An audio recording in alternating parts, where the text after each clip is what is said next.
On this video I want to talk about Shiduchim, and in particular the Shiduch crisis that we're facing now.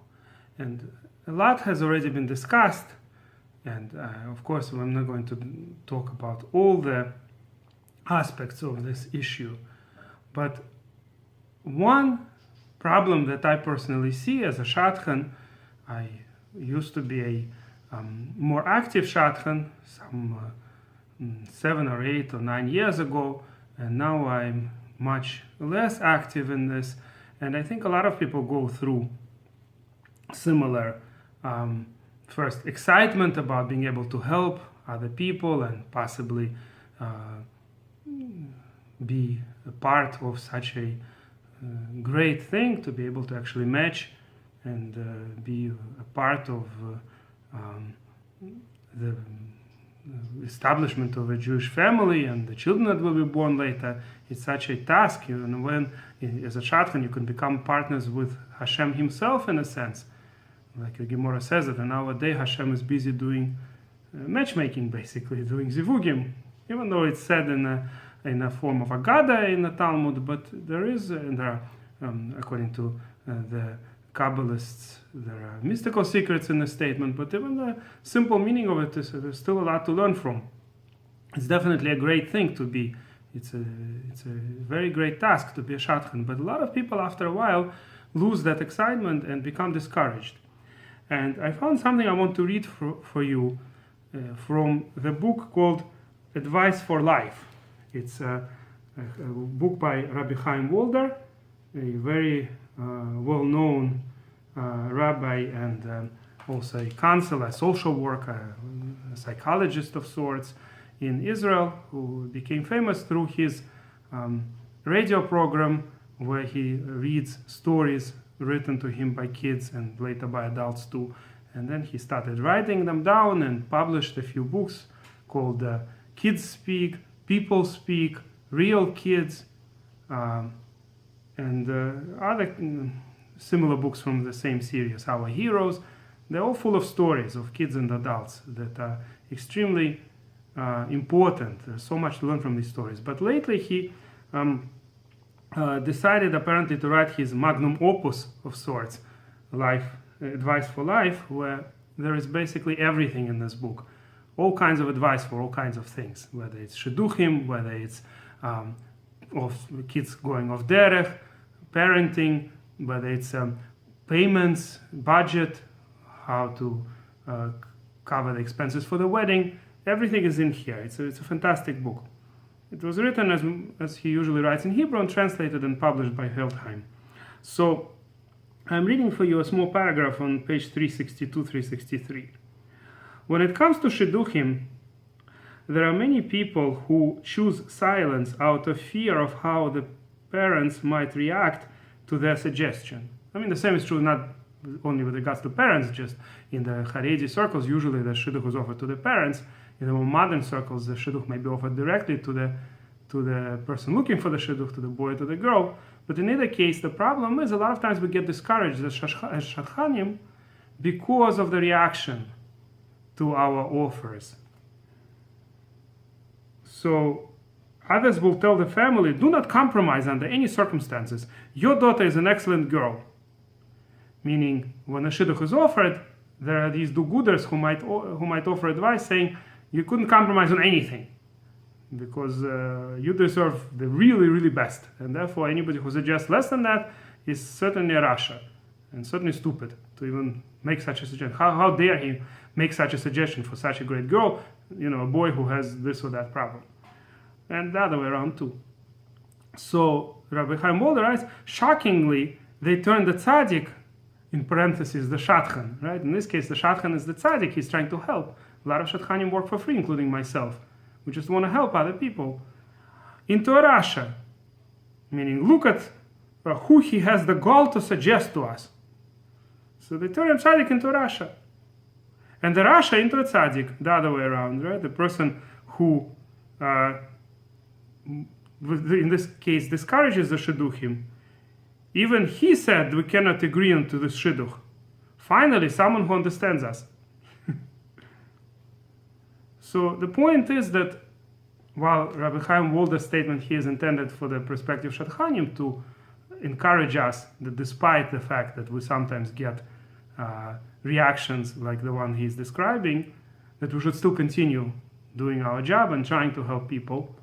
But I want to turn it and talk about it from the perspective of the people themselves, not the shadchanim. We are people too, shadchanim are people too, and we do get discouraged. And indeed, a lot of us end up doing much fewer shidduchim and being quite inactive in this. And this is especially true when a shadchan is not just somebody who does not know the people he's suggesting shidduch to, but when he's actually, or he or she is a friend of the family, let's say a relative or a friend, thinks of some shidduch. But they're afraid to offer it because they know that if the people will be offended by the offer, they'll just become the enemy of that family. They don't want to have any enemies. They'd rather sit quiet and not offer anyone. So this is as far as the shadchan or shadchanet are concerned. But as far as the people are concerned, this is the really reason for much of the shidduch crisis, that the people are not willing to consider more. So many shidduchim that could have been great are not even considered, are immediately rejected out of hand because of some minor issue or because the people think that it's not going to work. I already once discussed in a different video a story when a certain boy went to his date, and in Israel a lot of them do it in hotel lobbies.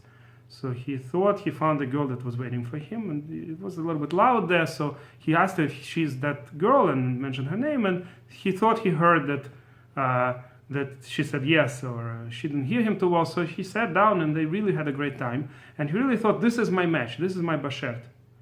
The problem is when he came home, it turned out he met the wrong girl. The girl who he met was waiting for a different shidduch, and the girl that was waiting for his shidduch didn't meet him. So, of course, he apologized. They apologized before the girl that he was supposed to meet, but now his job was to find that girl that he actually liked a lot, and he really, really wanted to marry her now, at least continue the shidduch. The problem is, how do you find that girl? You don't know anything about her. In fact, besides the fact that she was supposed to have a date on that same day in that hotel lobby with someone else. So after a long time, one very active shadchanet was able to find which girl it is. And it turned out that the girl was also waiting for him. She was also looking all this time. And the end was happy. Baruch Hashem, they married. The thing is, though, that this girl is Sephardia and he is Ashkenazi. And he would never, he says, in my family, they would never consider a shidduch with a Sephardia. So had this shidduch, which was his second half, which was a fantastic shidduch for him, but had it been offered based on the resume and based on the conditions, they'd just reject out of hand. That would be the end of it. So Hashem orchestrated in such a weird way that they would meet and they would marry. This is just one example. Tons of examples like that people reject, and then later they either meet or somehow they find out, and it turns out that they rejected for nothing. There was no reason to reject. So, in my opinion, one of the solutions to the shidduch crisis is that people should be much more willing to give it a chance, to go at least on one date, preferably on 2 dates. My wife told me that when she was looking for shidduchim, she always went on at least 2 dates. She would not say no. If somebody said no to her, that's his choice. But if she didn't particularly think that this is her match, unless it's completely, totally not, she would give it another chance. 2 dates is the amount that she would give it. And then already said no if it looked like it's not, this is not going to work. So I'm not claiming that people should go on 2 dates, but on 1 date I think people should go unless it's clearly, completely a mismatch. And even if it's a completely mismatch, let's say a shadchan offers you, or shadchanet offers you a bad match, and it's clear this is never going to work out for sure. Never answer chutzpahdik to the shadchan. You don't want to, first of all, discourage the shadchan, like Rabbi Chaim Walder already mentioned. One girl, for instance, I offered her a boy who is a lawyer and who is otherwise appropriate. They're both modern Orthodox. This is in Israel, and she's from Russia. He's from Hungary originally. It would have been a reasonable match. The problem is he's a little bit shorter than her. My personal opinion is that with a couple of centimeters, maybe an inch shorter, nobody would even notice. But okay, she has a right to reject. I think it wasn't called for, but she rejected him. And she's already like 30, and he's a little bit older, a few years older, but also in the early 30s. Then I offered a different shidduch that didn't work out, so I mentioned to her, if you want, maybe we could try that first shidduch. Ooh, what I got back. She was so angry at me. How dare I? Do I look at her as some kind of used material because she's already 30? I don't look at her as used material. I want to help her. At worst, if she's really offended that I offered her again the shidduch with a boy who's slightly shorter, she could say no and please don't offer again. But why is she so angry at me? I was just trying to help. So my point is, number one, please always don't reject people out of hand. Think more than once before you say no. Give more chances. Don't be too picky and give it more chances. And number two, if you're really ready to reject, please try to understand that the shadchan is also an individual, is also a person. He's not a robot. He also deals with people, and it's a very hard job. It's a very stressful job. We should really go on early retirement, like certain other people who do dangerous jobs, like garbage collectors. There are certain people who do very hard work, and they deserve early retirement. Shadchanim do very hard work. Therefore, we should be encouraged too. And then it's easier for us to work with you. Whoever is nice to us will work with you with greater pleasure, and will try harder to help. Who knows how many shidduchim could have worked and the shadchan would have offered if not for the fact that they're afraid to offer a shidduch because they're afraid of a bad reaction, or because they already had experience of people who reacted angrily at an offer that they perceived as an inappropriate offer. And in the end, the shadchan, who knows how many other shidduchim he or she could have made, but they stopped or became much less energetic, much less interested in doing this because of so much discouragement. And always remember, positive words help everyone. Shadchan also likes to hear, thank you, I really appreciate what you're trying to do for me. All of that is a great thing. On our database in particular, we have a shidduch site called shiduch.org, shiduch.org. I'm one of shadchanim there. I'm not as active as I used to be, as I mentioned already. I'm one of those who actually got quite discouraged after a while. But I do try to help sometimes, and there are ways on our particular shadchan to say thank you to a shadchan, kind of encouragement. Or there is a way to criticize. And guess what? We really like to get an extra thank you note, an extra appreciation note. We all like to get that. And if you like this video, please press like. We like that too, to get an extra like. And please subscribe to our channel.